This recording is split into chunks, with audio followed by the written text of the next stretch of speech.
How is your credit score determined? A simple explanation to a complicated question. Your credit score is a hugely important part of your financial life.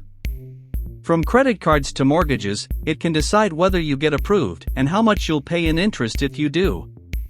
If you're like many people, you probably have an idea of what your score is. But here's another question that might be even more important. Do you know how your credit score is determined? Don't go anywhere just yet. When you know how your credit score is calculated, you know what factors can contribute to a good score and which can drag you down.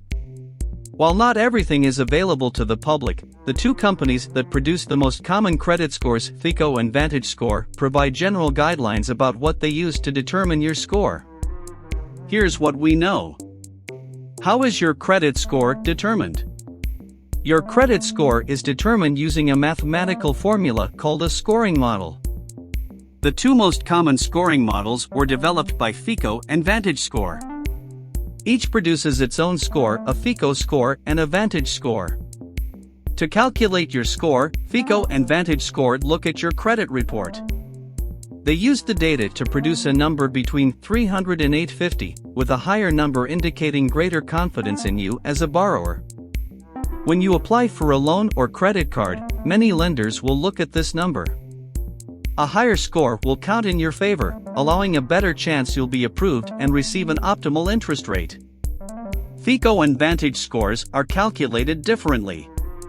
Certain aspects of your credit report might be more important for one than the other.